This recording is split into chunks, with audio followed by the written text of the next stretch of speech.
Hello everybody, welcome to NerdChat. This is As a Film, As a Fan, where we analyze a movie as a film from me, because I went to school for film, and as a fan, because Josh is an Uber fan. Today, we're going to be talking about the movie Star Wars Revenge of the Sith. That really happens. Why don't...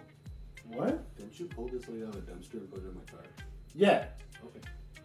So we're going to be talking about this movie, because it has a lot of controversy, being a bad movie, and some people think it's a good movie. Those people are sort of okay, but not really wrong. People have opinions. That's true. First of all, I'd like to start about the plot. The plot of this movie is essentially Anakin falling to the dark side. Now, it doesn't go off like a normal plot does, because a normal plot would normally have like a normal life, and then something happens, and then that person finds a mentor, and then they reject that thing that's happening, and then blah blah blah. This movie doesn't have that, because it already has had that through the arc of 3 movies. Well, Phantom Menace was kind of...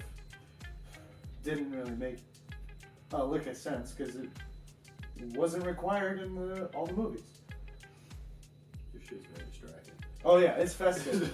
By the way, it is around Christmas time, so why not be as festive as possible? I found this in the women's section of Meijer.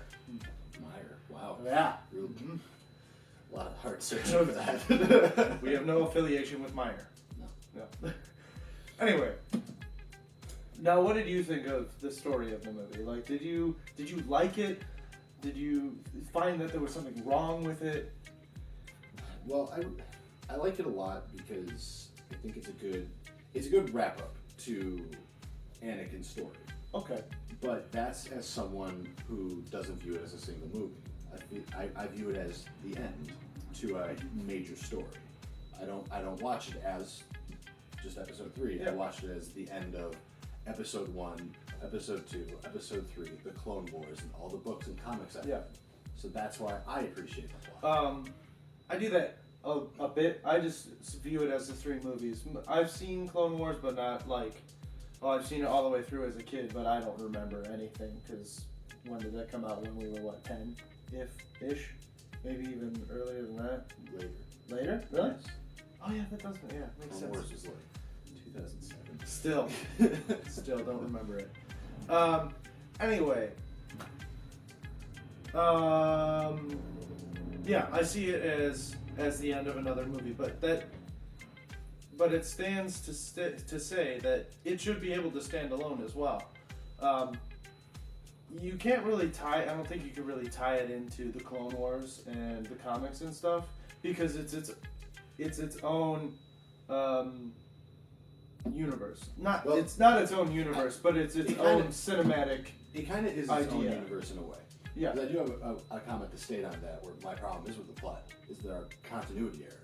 Because they added more canon later through the Clone Wars. Yeah. So when, for instance, Anakin fights Dooku. Yeah.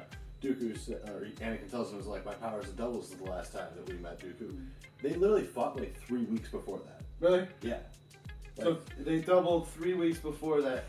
That doesn't make any sense. And then how can you double your power in 3 weeks? When they see Grievous, it's like they met him for the first time, where they had battled countless times throughout the Clone Grievous, Wars. Yeah. Because Anakin even has that thing General Grievous, you're shorter than I imagined. You fought him. You fought him many times. You know how tall he is. Actually, that brings me on to the script. Him saying, "Grievous, you're taller than I imagined," is one of the cheesiest lines. Shorter than, sorry. Is one of the cheesiest lines of all time. Now, Revenge of the Sith is loaded with these. It is loaded with really cheesy, terrible lines that don't make any sense. So, in that part of that scene right before it, they're going through the elevator, and there's this huge battle scene, battle, and then it switches to Anakin, ObiWan, and Palpatine right by the elevator, and he's calling R2, and he's just like, "Well, the elevator's down." That doesn't need to be there. That is useless to everything. This is a serious moment with this huge battle, and here's Anakin. I'm gonna play around. Elevator's not working. They could have just skipped that whole thing and just had him go, R2, activate, blah, blah, blah, blah, blah. I mean, at that point, you could have just ignored that too. Yeah, really. Yeah, It didn't bother me. It doesn't make any sense. It doesn't make any sense. And ObiWan is always, he's way too goofy. He's too goofy to what they initially brought in with A New Hope. In A New Hope, he's not really goofy. He's a serious man. I mean, sure, he's old. He's old. And this is Obi-Wan right before literally everything in his life fell apart. That's true. He's allowed to be a little silly because he hasn't watched the entire Jedi Order that he has known his entire life be reduced to shreds. I know. And be banished to a desert planet where he now lives by himself as an old man on the outskirts of Mos Eisley. That's your closest town. Yeah. Mos Eisley. That's where you go to hang out and get a drink. Anyway. That's a bad life, Sam. Yes, I know it's a bad life. But I would be a grizzled old man too, This is what I think George Lucas did with making everything goofy. He declared that these prequels were kids' movies, and he declared that it was always a kids' movie. Star Wars was, he said that A New Hope, Empire, and Return of the Jedi were still kids' movies. Correct. He also said he originally intended to make 9 movies. That's true. He also said that he had always planned that Vader would be Luke's father. That wasn't true. He also planned that Luke and Leia would be twins, but that also wasn't true. He said a lot of things. Make a whole video about this. He said a lot of things. Anyway, I thought about this kind of like over and over again while I was watching the movie. But so I think what George Lucas did was so Star Wars came out in 78. I'm gonna be thrown out by that. I think it's 78. I'm pretty sure. 77 or something. Yeah. So he made that movie, and everyone saw it, and everyone loved it. And then Empire came out, and those people who saw the Star Wars originally loved that. Then the people who saw Star Wars originally loved Return of the Jedi. Now those people, at the time the prequels were coming out, were already seasoned Star Wars fans, and they were having kids at this time. So, what George Lucas did was say, oh, I'm going to make a Star Wars movie. I know it will sell because everybody already loves it. And then, these kids whose parents love it. May 25th, 1977. 77. Anyway, these kids whose parents love it will love it as well because I'm going to put some fun nonsense in it because I want to make the kids movie. It's kind of like an opposite kids movie. You know how kids movies. He wants to sell merchandise, so it's true. To the kids. Yeah, but it's kind of like an opposite kids movie. You know how kids movies have like it's a kids movie, but it has adult themes in it. Yeah, it's kind of like it's an adult movie with kid themes in it. Yeah, you know how it's yeah. Anyway, more on the script of Anakin and Padme. I found that to be extremely nauseating. Them talking together is useless and is really dumb.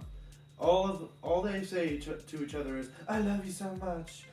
You're amazing." I understand they need to have a relationship. I have a feeling. But the way I feel about Anakin and Padme's relationship is that George Lucas wanted to tell the story of the world before the Empire, and then he started putting together like, oh shit, I need to make Luke and Leia have parents. Yeah, right. Like he had like everything planned out except for like that portion. He's like, how am I gonna fit a love life into Anakin Skywalker? I have no idea. I'm just gonna make it up. I feel like he just like took like a handful of love songs and just like, I'm just gonna pull cheesy lines out of here and make them a dialogue. That's kind of what Padme and Anakin's. That's kind of how they rolled. It's not good. It's not good. Which the script not being very solid brings me to the acting. Now, Hayden Christensen is, not the greatest actor in the world, let's be honest. But he could have been a great actor in this movie. Because, okay, so Natalie Portman as Padme is kind of bad. It's kind of bad. She did V for Vendetta same year as Star Wars Revenge of the Sith. And she was awesome. Probably one of her greatest roles of all time. Different director. That might have been the right director. George Lucas, not a very good director. He's just not very good. No, he's his own worst enemy. Peter Kirshner, who did Empire Strikes Back, great. I still think J.J. Abrams is a great director for doing Force Awakens. But George Lucas, he apparently doesn't have a good rapport with his actors, and that's a major flaw. Because Hayden Christensen and even Ewan McGregor wasn't on the top of his game. Ewan McGregor in Trainspotting, he's an amazing actor. Men with Stare Goats, amazing actor, but he was just sort of lost. Because I don't think he got the rapport with George Lucas. Unless you feel different about Obi-Wan's character. I don't have a problem with Obi-Wan's character. I think it's fine. Really, I don't have a problem with a lot of them. I don't have a problem with them as actors. Because the thing is, they are actors. They are better than I am at acting. Well, yes. I like to think I'm okay, but that's their job. Yeah, exactly. Which means that they can act. Yeah, it's not like they got to that position by luck. Yeah. They can act. So I can't entirely blame Hayden Christensen's bad portrayal of Anakin Skywalker because they gave him a script and told him what to do, and they said, that's what we need. Yeah. So you can't put it all on Hayden because they're like, yeah, that's the movie that we want to make. Yeah. And he got a ton of slack for being the bad actor. Really, that's not true. He owns like a farm now or something. Yeah, he gave up acting, and it kind of bugs me because he could have been a great actor. Mm-hmm. He didn't do. I think he maybe did one movie after, and it was Jumper, and it bombed. Everyone did bad with that movie. Yeah, that movie was just bad. It was just bad. They had Samuel L. Jackson in that movie, and it was still bad. Yeah. Well, I have another thing to say about Samuel L. Jackson, but Samuel L. Jackson is an icon. I mean, he's definitely in his game when he's playing Samuel L. Jackson. Yeah. When he's Samuel L. Jackson, he plays it hard. But when he's someone else, it's not the greatest thing in the world. It's not what you really want. Anyway, one thing I do want to say about the movie that, because I've been saying a lot of bad things. What I want to say is some good stuff. The movie's fun. It's a fun movie. I enjoy myself when R2's fighting the Imperial battle droids and. I made like 3 notes that I wanted to bring to the table here, and number 1 is R2 is a badass. Yeah, well, R2 is a badass. They like progressively make him more badass throughout the movies, except in 5 and 6 and 7, 4, 5, 6, and 7. Because I wasn't in 7. Really. Yeah, he was. He was there. I said really. Well, but. Yeah, they made him like super badass in that. But I love how Obi-Wan kills droids. I just love how he does it because he like does it so like methodically. Like he'll like twist his arm and it'll fall into 6 or 7 pieces. Yeah, and that's really what this movie needed, a sense of huge wonder, and that's what makes it a better movie than. Say, fucking. I mean, even Phantom Menace is fun. It is. Phantom Menace is a fun movie. It is. It's a bad movie. Yeah. But it's fun. But it's a lighter tone. Yeah. And it's more colorful. Yes. It's brighter. Yeah. And that's what makes it more visually attractive to watch. That's one of the problems that I have with Revenge of the Sith. Is it's supposed to be this super serious moment, but it's so goofy sometimes. That's, you know what I mean? But I want to say a few more things about what is fun. Yeah. My favorite part of Star Wars is the lightsaber battles. Yeah, they're fun. And this movie is chock full of them. Yeah, there's a lot of them. You get one right off the bat. You get to see, Obi-Wan for a short amount of time. Yeah. And Anakin fight Dooku, and that's awesome. It's right off the bat. That's how the movie pretty much starts with a lightsaber battle. Then it's them and Grievous. Even when I watch this today, I still feel like I did when I watched it in 2005, which I was 13, 14, about. I don't know. I was about to be 14. Anyway, I was a kid, and the movie was fun because I got to see the lightsaber battle right away. And then some more plot go on, whatever, and all those other things happen. But then we get to see ObiWan fight Grievous. We get to see the fight they have, and then they go try to arrest Palpatine. Yeah. That's another duel. And then there's all the Anakin killing everyone. But then there's the big final battle that I really, really like, which is the one on Mustafar and the one in the Senate building between, you get to see the two most powerful Sith users that we know of in canon fight it out. Yeah.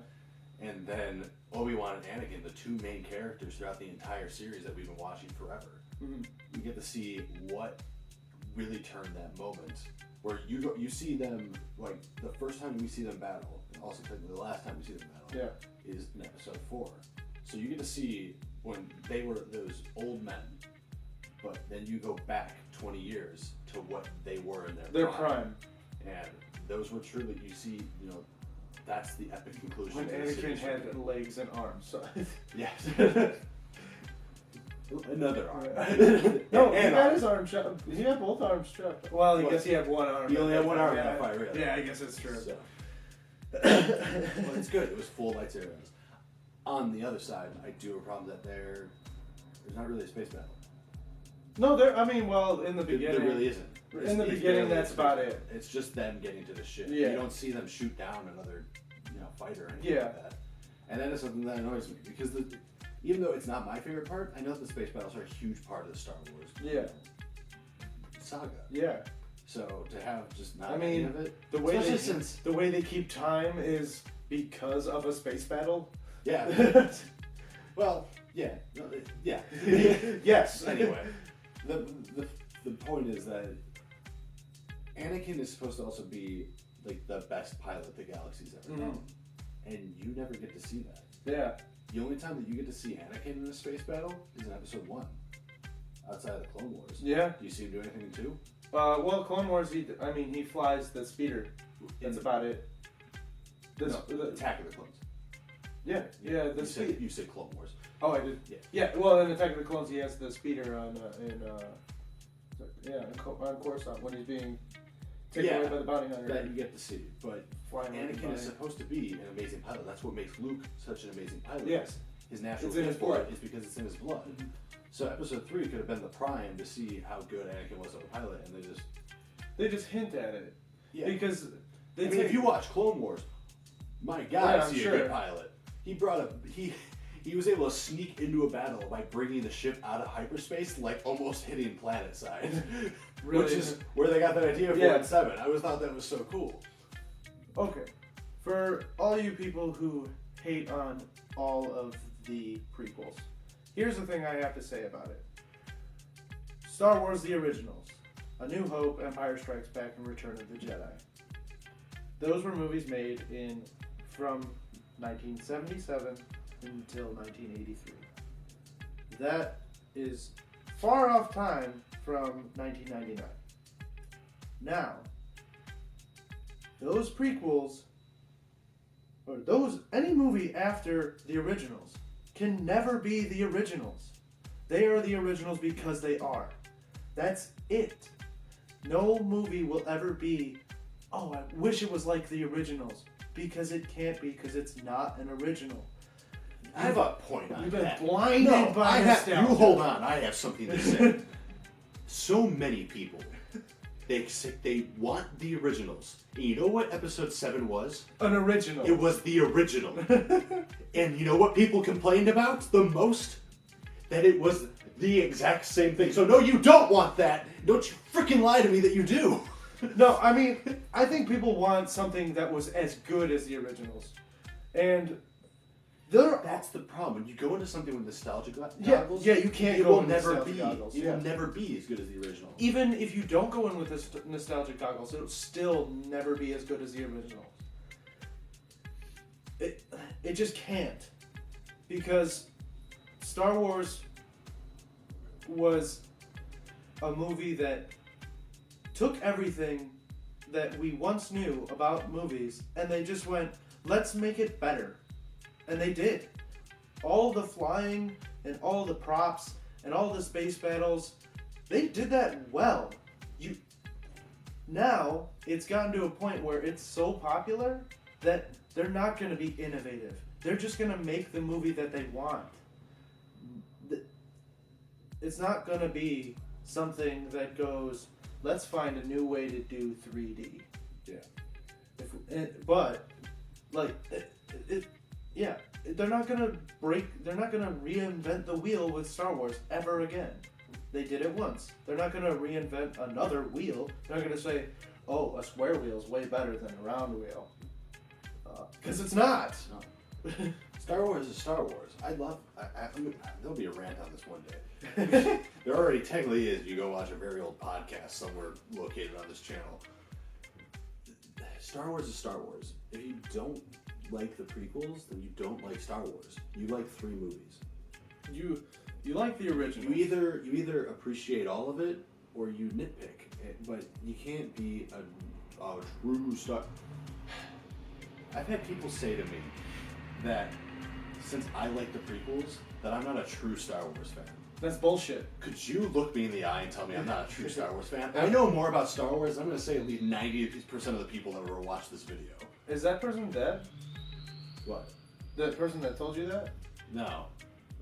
They weren't. Oh, that's the noise in the closet. They literally were not worth my time, and I could do nothing but leave. So the noise in the closet is... That was another guy about something else. Oh, okay. Don't worry about it. Is that animal still in the ceiling? Yeah, it was over there. Okay. So, coming down from this, Revenge of the Sith, not a great movie. It's a fun movie, but it's not the best movie you're going to ever see. And that's to be expected with another sequel. Or, in this case, a prequel, but it's still after the fact. After the fact of the originals. Usually, I mean, yeah. My thing to say on it is, it's not, as a standalone film, it's not good. No, it's a bad movie. It's a bad movie. But as another piece of the Star Wars lore, it's awesome. It's exactly what it needs to be. And that's that. It is, whether you like it or not, it's the story that was told. Whether you like how it all turned out, whether you like the story of Anakin Skywalker or not, that doesn't really matter. You can't rewrite that because that is the story of what happened. Yeah.